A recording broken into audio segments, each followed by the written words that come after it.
نحمده ونصلي على رسوله الكريم أما بعد أعوذ بالله من الشيطان الرجيم قل يا أيها الناس إني رسول الله إليكم جميعا۔ اسلام دین انسانیت ہے اور اس کی ایک بھی تعلیم انسانیت کے خلاف نہیں، کیونکہ یہ عالمگیر دین ہے۔ اس کی تعلیمات یونیورسل ہے، اس کی تعلیمات زندگی کے ہر شعبہ میں انسانیت کی رہنمائی کرتی ہے۔ اگر ہم اسلام کے دعوے کو دیکھتے ہیں تو وہ ہمیں یونیورسل نظر آتا ہے، عالمگیر نظر آتا ہے۔ قل یا ایھا الناس انی رسول اللہ الیکم جمیعا، اے نبی بتا دیجئے کہ اللہ سبحانہ و تعالی نے مجھے ساری انسانیت کی طرف نبی بنا کے بھیجا ہے۔ آپ صرف مسلمانوں کے نبی نہیں، عیسائیوں کے، یہودیوں کے، دنیا میں بسنے والے ہر مذہب کے پیروکار کے بھی بن کے آئے ہیں۔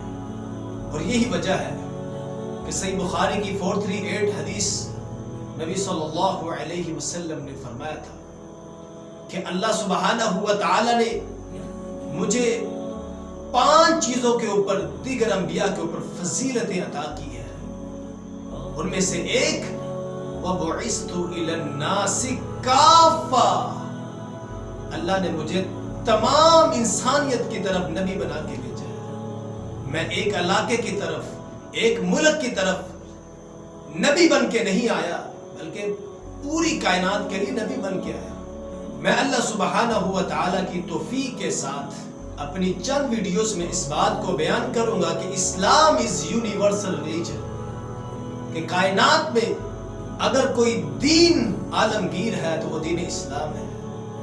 ہم دیکھتے ہیں عیسائیت کے پیروکار بڑے بڑے دعوے کرتے ہیں، وہ کہتے ہیں صرف ہمارا جو مذہب ہے وہ عالمگیر ہے، ہماری تعلیمات عالمگیر ہے، اس طرح دنیا کے دیگر مذاہب، لیکن جب ہم ان کا تقابل اسلام کے ساتھ کرتے ہیں تو ہمیں بے بس نظر آتے ہیں، بالکل زیرو نظر آتے ہیں۔ اسلام اور عیسائیت کا ہم تقابل کریں گے، اور آج میں صرف اس کا ایک پہلو، ایک جز آپ کے سامنے رکھنا چاہتا ہوں، ایک ایشو کے اوپر بات کرنا چاہتا ہوں، اور وہ طلاق ہے۔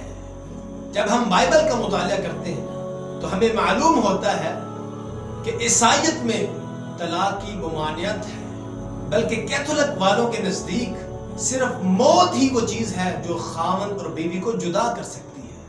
حضرات، ہم دیکھیں گے کیا یہ عالمگیر تعلیم ہے؟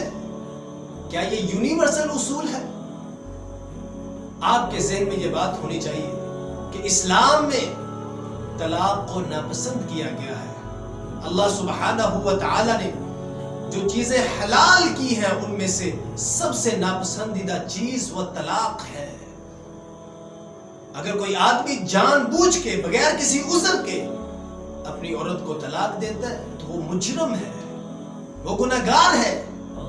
لیکن بعض اوقات معاملات ایسی سٹیج پر پہنچ جاتے ہیں کہ انسان بے بس ہو جاتا ہے کہ وہاں پہ صرف ایک ہی حل ہوتا ہے ان معاملات کو سلجھانے کا، ان کو ختم کرنے کا، اور وہ طلاق ہے۔ انجیل مرکز کو ہم جب دیکھتے ہیں، اس کا چیپٹر نمبر 10 اور 9 اور 10 پیرا نمبر ہم جب پڑھتے ہیں تو وہاں پہ لکھا ہے کہ طلاق دینا تو جائز نہیں۔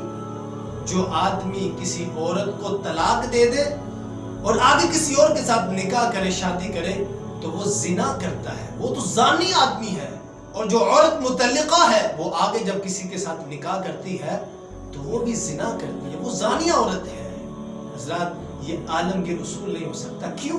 ہمارے دیکھنے میں یہ بھی آتا ہے، اس بات میں کوئی شک نہیں کہ مرد حضرات عورتوں کے اوپر تشدد کرتے ہیں، لیکن بعض اوقات اس معاشرے میں ہم دیکھتے ہیں کہ عورتیں اپنے خاوندوں کے اوپر تشدد کرتی ہیں۔ اچھا، ایک عورت اپنے خاوند کے احکامات کو مانتی نہیں، اس کے معاملات کو سنبھالتی نہیں، اس کے ساتھ بدتمیزی والا معاملہ کرتی ہے اور غیر اخلاقی رویے کے ساتھ پیش آتی ہے اور اس کے حقوق کا خیال نہیں رکھتی، بلکہ اس کی پگڑی کو اچھالتی ہے، تو تب بھی اس عورت کو فارغ نہیں کیا جائے گا، اس کو اپنے ساتھ رکھا جائے۔